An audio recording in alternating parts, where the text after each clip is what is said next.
কিছু বলবে? বলবে, হ্যাঁ দাঁড়া, আমারটা একটু বলবে। বলো। সবাইকে বলবো বছর অন্তত একবার রক্তদান করুন, যাতে মুমূর্ষু রোগী। দাদা প্রথম থেকে বলুন দাদা। নমস্কার, আমার নাম হচ্ছে দেবাশিস মুখোপাধ্যায়। আমি খানাকুলদা, হুগলি খানাকুল থানার অন্তর্গত মাঝপুর প্রাথমিক বিদ্যালয়ের প্রধান শিক্ষক। আমার এই যে পোশাকটা দেখছেন, এটা বহুরূপী পোশাক।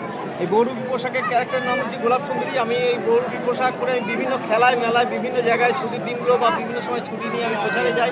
আমি পায়ে হেঁটে দিল্লি গিয়েছিলাম, পায়ে হেঁটে দার্জিলিং গিয়েছিলাম। এবং আমি বলি যে রক্তদান করুন বছর অন্তত একবার। আর অল্প বয়সে মেয়েদের বিয়ে দেবেন না, তাদের অবশ্যই শিক্ষার আঙিনায় নিয়ে আসুন। গাছ লাগান, পৃথিবী বাঁচান। আমি শুধু বলি না, আমার বছরের টার্গেট আছে আগামী 10 বছরের মধ্যে 50,000 ভালো কলমের আম গাছ মানুষের মধ্যে বিতরণ করা। অলরেডি আমার 10,000 বিতরণ করা হয়ে গেছে। আর বলি মোবাইল থেকে বাচ্চাদের দূরে রাখুন, এবং সাপে কামড়ালে অবশ্যই হসপিটালে দেন, কোনো ওঝার কাছে না যায়। এইগুলো নিয়ে আমি বিভিন্ন খেলায়, বিভিন্ন মেলায় প্রচারে যাই। আজকে আমি এসেছি, আজকে স্কুল ছুটি নিয়ে এসেছি। এখানে মহাশিবপুরে বড় খেলা হয় শুনে আমি আজকে এখানে এসেছি। তাহলে আপনার দাদা বাড়িটা কোথায়? আমার বাড়ি হচ্ছে হুগলি খানাকুল থানা। আমি হচ্ছে মাঝপুর প্রাথমিক বিদ্যালয়ের প্রধান শিক্ষক।